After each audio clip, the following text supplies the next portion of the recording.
Eh bien, bonsoir à toutes et à tous, c'est Jerry. Aujourd'hui, on se retrouve pour encore une fois une vidéo un peu spéciale, mais c'est surtout une vidéo pour vous parler sérieusement d'un sujet que je trouve à la fois très abordé et à la fois très mal abordé sur YouTube, le sujet des DVD et des Blu-ray et des Blu-ray 4K et de pourquoi j'achète encore des DVD, des Blu-ray et des Blu-ray 4K en 2020. Donc comme vous le savez, je suis un très grand fan du format physique. Donc ici à côté de moi, voilà, j'ai des Blu-ray, des DVD.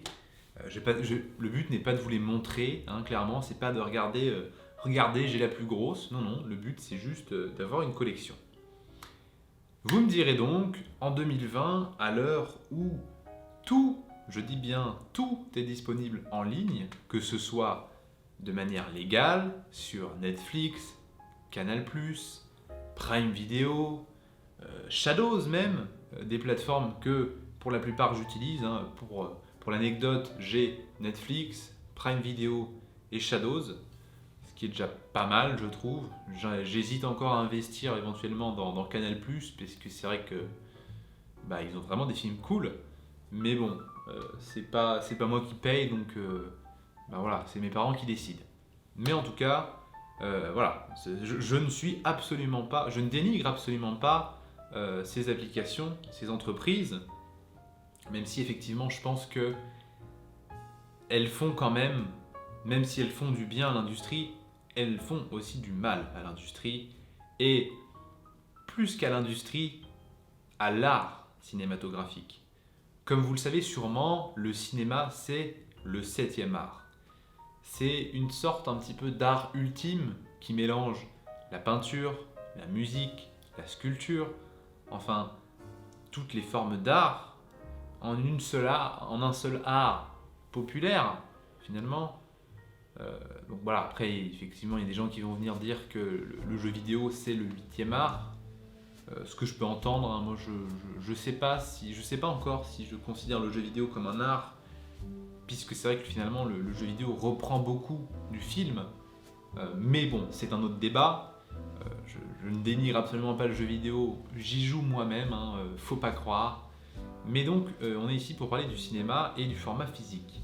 Donc le but, c'est pas de faire une vidéo qui dure 30 minutes pour dire achetez des DVD, vous êtes des connards parce que vous avez Netflix. Non.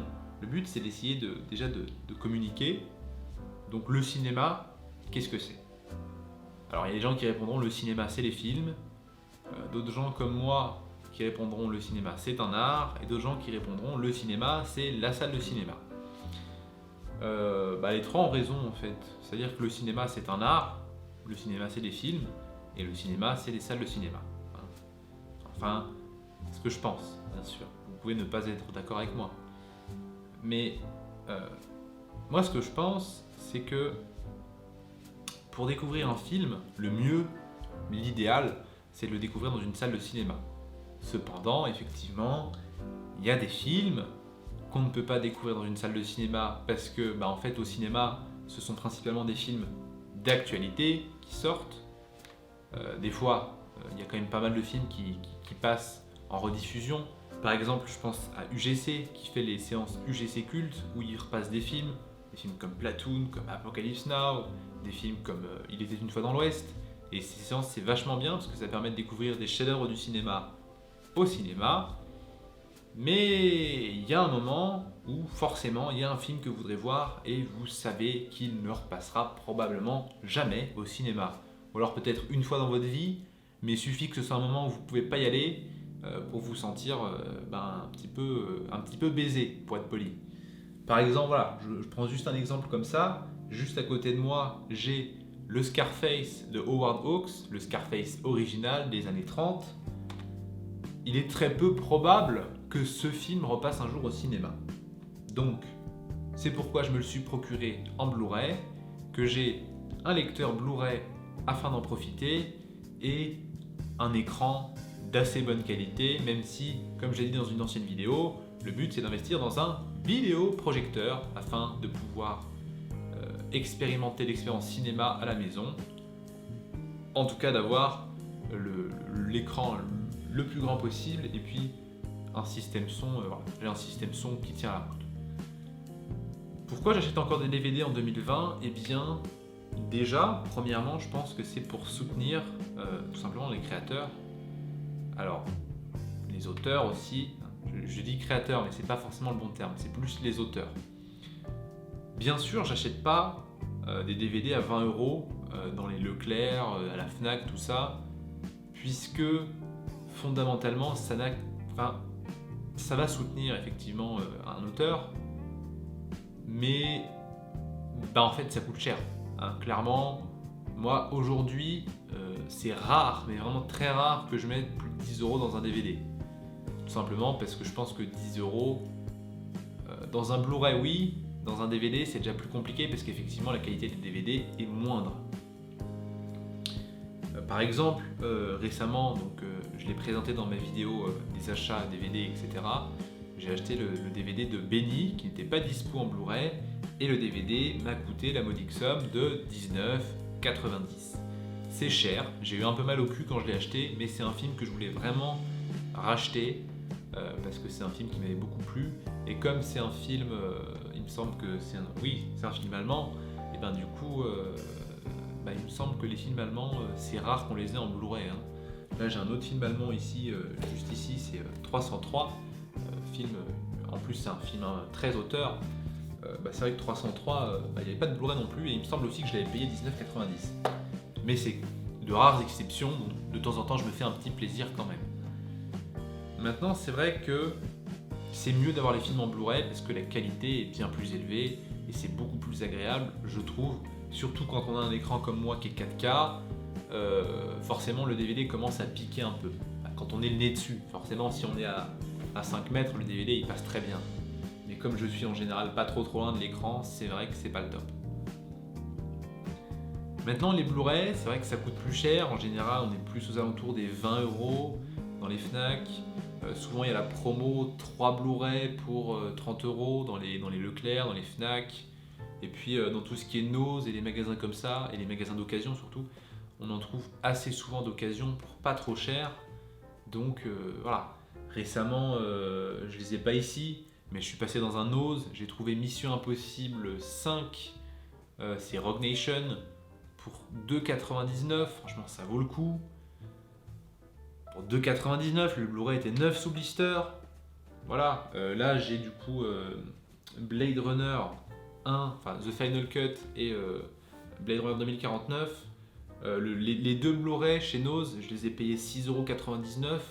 Franchement, c'est pas cher du tout, ça fait moins de 10 € les deux films. Bordel, c'est rentable. Sachant que c'est des films que je vais revoir.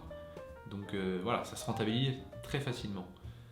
Une collection, c'est pas juste en mode regardez, j'ai la plus grosse, regardez, j'affiche tous les films que j'ai. Pour moi, une collection, déjà, c'est un souvenir. C'est-à-dire que dès que je prends un DVD, bam, j'ai le souvenir. Là voilà, par exemple, j'ai le DVD du film Le Secret de Terabithia. En fait, dès que je prends le DVD en main, je me souviens de ce film. Je me souviens du moment où j'ai chialé ma race devant ce film parce qu'il y a une révélation totalement inattendue et qu'en fait, en tant qu'enfant, en voyant le film, on se dit mais c'est pas possible, qu'est-ce qui s'est passé Voilà. Bien sûr, il y a la jaquette, il y a derrière, il y a l'histoire. Enfin, en fait, le DVD, ce qu'il faut comprendre, c'est qu'il ne faut pas voir ça simplement comme un objet en mode matérialiste, c'est que c'est aussi au toucher, c'est un sentiment, c'est une histoire. C'est très philosophique ce que j'essaie de dire, mais en fait, simplement quand je touche ce DVD, ce DVD me parle, ce film me parle. Je sais que ce film-là, si je l'ai acheté, c'est pas pour rien.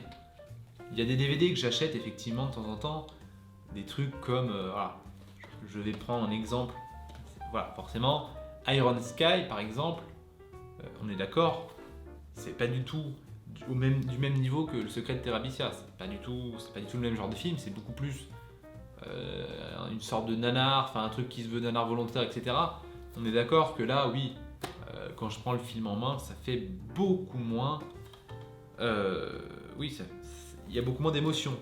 Mais c'est un DVD que j'ai payé 1 €. Hein. Donc c'est parce que aussi, je pense qu'il y a quelque chose qu'on néglige un petit peu de temps en temps, surtout pendant cette période, c'est que c'est bien aussi d'avoir des films, pas forcément qu'on aime parce que ce sont des films, des grands films, mais juste parce que ce sont des films qu'on aime bien voir. Hein, des films qu'on prend du plaisir à voir.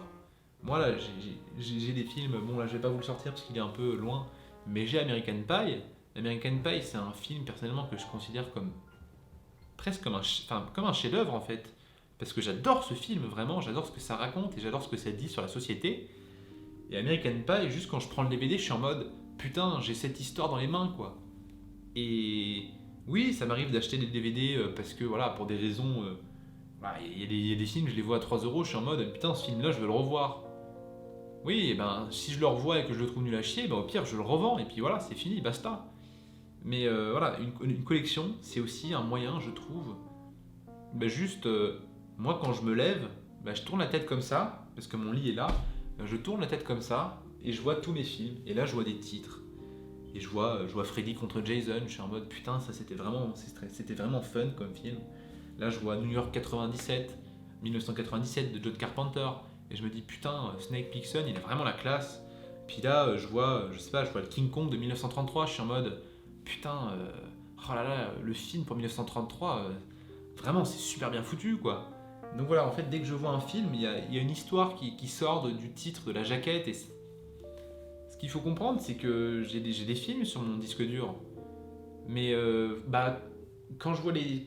En fait, c'est juste des données, c'est juste des gigas, c'est des trucs que je ne possède pas. À tout moment, le disque dur il tombe en panne et je le fais tomber par terre et tout est niqué. Et si j'ai pas fait de sauvegarde, je suis dans la merde. Alors que tous ces films-là, oui, d'accord, les DVD, les DVD se rayent. Déjà, si on n'en prend pas soin, forcément. Hein, mais déjà pour rayer un Blu-ray, faut y aller. Hein. Pour le coup, les Blu-ray sont beaucoup plus résistants que les DVD. J'ai plein de Blu-ray et j'en ai aucun. J'ai jamais réussi à en rayer un, alors qu'il y en a, je les traitais vraiment comme des sagouins. Hein. Mais aujourd'hui, je fais très attention en plus, parce que forcément, il y a aussi l'amour un petit peu. Moi, je leur donne de l'amour à mes films. Quand je les prends, c'est rare que en fait je prenne un truc comme ça et que je le jette. Voilà, je jette pas mes films, je leur donne de l'amour aussi. Parce que il y a des gens qui vont venir me dire que c'est totalement matérialiste, mais en fait ce qu'il faut comprendre c'est que c'est pas juste un boîtier en plastique avec un CD dedans. C'est qu'il y a un film, il y a une histoire, il y a des sentiments, il y a une émotion qui est liée à ces films. Et ça, je suis désolé, mais sur Netflix, vous le retrouverez jamais ça. Alors bien sûr, vous pouvez me parler du oui, mais Netflix c'est plus pratique. Mais on vit dans une période où en fait simplement on veut le confort, le confort, le confort. On ne veut jamais sortir de sa zone de confort. Mais putain, je sais pas, moi ça me fait péter un câble en fait. Genre je comprends pas ce besoin d'avoir de vouloir tout avoir sur son téléphone, de se dire bon ben voilà, je vais pas me faire chier, aller sur mon ordi, je vais rester dans mon lit puis mettre le film sur mon téléphone. Non, juste non en fait. Le film, vous le respectez pas, vous respectez pas son auteur, vous respectez pas les gens qui l'ont fait. Et il y a des gens qui vont me dire oui, mais j'en ai rien à foutre de les respecter. Ben d'accord, mais juste en fait, déjà ne dis pas que tu aimes le cinéma à ce moment-là, et juste ne t'en vante pas en fait.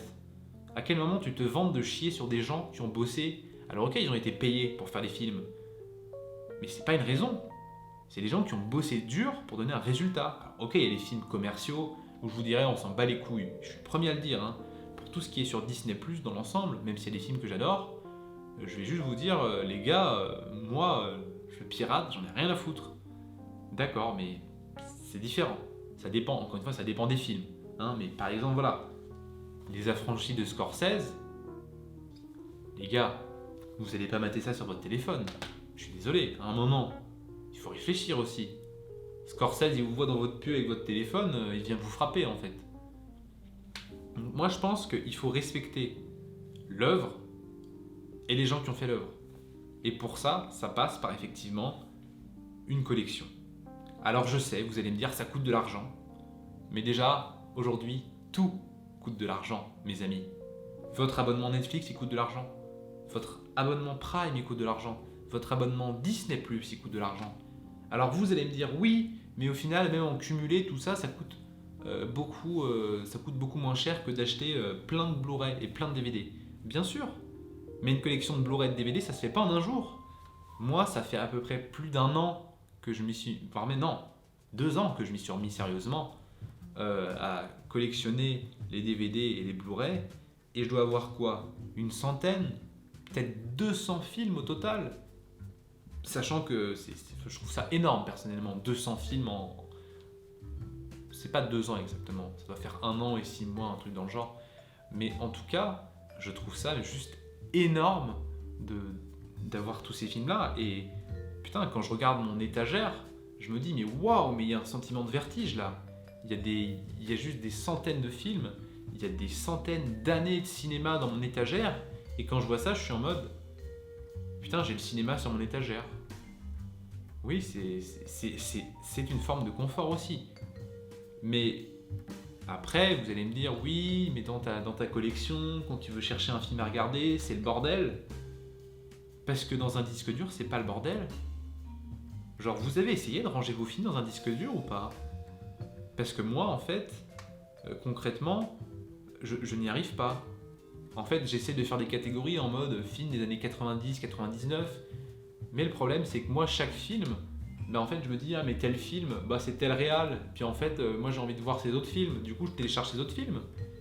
Mais du coup, ben, le problème, c'est que une fois que j'ai tous ces films, je suis en mode, ah, mais il y a tel acteur dans ce film. Mais moi, j'aimerais bien voir d'autres films de cet acteur.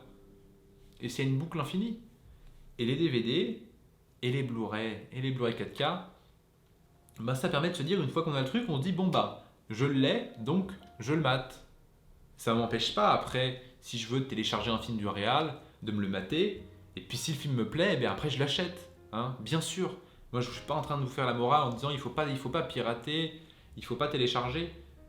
C'est comme ça que j'ai découvert en partie le cinéma. Il y a plein de films que j'ai pu découvrir grâce au piratage. C'est pas quelque chose que j'encourage fortement, mais juste si vous n'avez pas les moyens, bien sûr qu'il faut passer par ça. Parce que c'est important de découvrir des films aussi. Mais ce qu'il faut comprendre, c'est qu'il y a des œuvres, par contre, en revanche, que je ne vous inciterai jamais à pirater. Parce qu'il y a des œuvres qui sont fragiles. Il y a des auteurs qui sont fragiles. Tout ce qui est vous voyez les films comme ça, comme je vous ai dit, comme 303, comme Béni, qui sont des films d'auteurs allemands, des films qui ont fait quoi, peut-être 15 000, 30 000 entrées dans toute la France. Des films qui c'est rien. Et juste de pirater un film comme ça, c'est de l'irrespect total en fait. Et je comprends qu'il y ait des gens qui aient aucune morale et qui aient vraiment aucune vergogne à télécharger des films comme ça. Mais juste à un moment, il faut aussi penser qu'il y a des gens derrière. Moi, bien sûr, je veux faire du cinéma, donc c'est quelque chose qui me parle. Bien sûr que j'aimerais pas forcément qu'on pirate mes films. Mais en même temps, si ça permet à des gens de le découvrir, bon, c'est pas forcément une mauvaise chose. Mais après, j'aimerais bien que ces gens-là reviennent et ils se disent, bon bah voilà, j'ai pas aimé, mais je vais acheter le DVD, comme ça j'en profiterai pour regarder le commentaire audio et essayer de comprendre ce que vous avez essayé de faire dans ce film. Moi, c'est ce que j'ai fait pour certains films. Il y a des films dans ma collection que j'aime pas, mais je les ai achetés parce qu'il y avait des bonus, il y avait le commentaire audio du réalisateur, et en regardant le commentaire audio du réalisateur, ça m'a permis de comprendre ce qu'il avait essayé de faire. Et je me suis dit, d'accord, j'aime pas le film, mais je comprends ce qu'il a essayé de faire, et c'est une démarche intéressante. Et je pense que c'est une curiosité que les gens devraient plus savoir. Maintenant, je sais que je parle à une minorité de personnes, puisque là, mon propos s'adresse plus à des cinéphiles, voire des apprentis cinéphiles, et je vous encourage totalement à vous lancer dans le cinéma et le plus tôt possible de commencer une collection en fait. Même si vous achetez un DVD tous les mois ou un Blu-ray tous les mois, mais c'est déjà un super bon début. Parce que du coup, moi en fait, j'ai fait, je pense, une erreur en commençant ma collection, c'est que j'en ai acheté beaucoup. Et du coup, actuellement, il y a plein de films dans la collection que j'ai pas encore vus. Du coup, effectivement, bon bah, j'ai une belle collection, mais il y a plein de films que j'ai pas vus, donc c'est un petit peu le comble. Mais l'avantage, si vous commencez en achetant quelques DVD seulement, c'est que vous allez avoir le temps de les voir, vous allez avoir le temps de voir tous les bonus, d'en profiter un maximum, et même éventuellement de les revoir. Moi, il y a des films, je prends par exemple l'exemple de Titanic que j'ai racheté récemment, en fait, je sais que ce film-là, je vais le revoir, et puis ensuite, je vais passer un temps fou sur les bonus, à mater le making-of, à mater le commentaire audio, parce que ça m'intéresse vraiment de savoir en fait ce qui est passé par la tête de James Cameron en faisant ce film. Mais voilà, je vais essayer de conclure un petit peu là-dessus en disant simplement en disant que faire une collection c'est important si vous aimez le cinéma, parce que ça soutient le cinéma, parce que voilà, vous aurez la culture à portée de main, littéralement. Genre, ok, le confort, c'est d'avoir votre film sur Netflix sur votre téléphone, mais le confort aussi, c'est de pouvoir prendre un film, de se dire, ok, je prends le film, il y a le film, mais il y a aussi les bonus, il y a aussi le commentaire audio du réalisateur, il y a aussi le making-of, et tout ça, c'est quelque chose que vous n'aurez pas besoin d'aller rechercher après sur Internet. Moi, en général, ce que je fais, c'est qu'à chaque fois que je finis un film, je tape le nom du film sur Internet et je me renseigne. Comme ça, je cherche. Des fois, je découvre des trucs juste après le film et ça me donne envie de le revoir, genre immédiatement après. Hein. Par exemple, dans Titanic, en le revoyant récemment, il y a une scène qui me paraissait un peu bizarre au niveau du visage des personnages. Je me disais, c'est bizarre, on dirait qu'ils ont collé le visage des acteurs sur des cascadeurs. Et je me suis dit, putain, mais je savais pas que ça existait à l'époque. Puis je suis allé me renseigner sur Internet et je me suis dit, ah oui, effectivement, ils ont collé numériquement le visage des acteurs sur les cascadeurs. Et je savais pas du tout qu'à l'époque c'était possible de faire ça. Et du coup, je me suis dit, putain, j'ai appris un truc. Alors vous me direz, ouais, mais ça sert à rien. Mais à ce moment-là, la culture, elle sert à quoi? Enfin bref, écoutez, j'espère que j'étais clair dans cette vidéo parce que j'avais pas vraiment de ligne directrice. J'ai fait vraiment ça en impro, en freestyle et un peu comme je le sentais. J'ai essayé d'être un peu calme mais en même temps un peu cash parce que c'est vrai que ça m'énerve de voir des gens dire que c'est bien de regarder des films sur son téléphone. Vous faites ce que vous voulez, hein, mais je pense pas que ce soit respectueux et surtout je pense pas que ce soit bien de dire aux gens que c'est bien de regarder des films sur son téléphone. Hein. Parce que moi j'ai pas envie que mes enfants regardent des films sur leur téléphone juste parce que en fait c'est pas comme ça que vous allez profiter d'une œuvre. Ok, vous pouvez apprécier un film que vous avez vu sur votre téléphone, mais en fait un film, par nature, hein, est fait pour être projeté sur l'écran le plus grand possible. En fait, il y a un truc tout simple, c'est que vous lisez de gauche à droite l'image.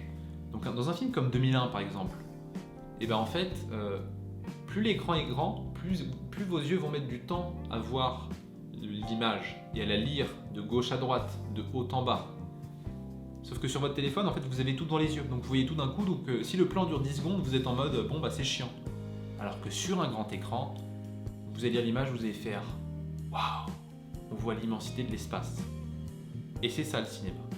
Enfin voilà, écoutez, n'hésitez pas à mettre un pouce bleu, à commenter. Si vous n'êtes pas d'accord avec moi, encore une fois, vous pouvez le dire, mais restez aimable, poli, s'il vous plaît, puisque, en fait, moi je ne vous parle pas comme à des chiens, donc s'il vous plaît, ne me parlez pas comme un chien.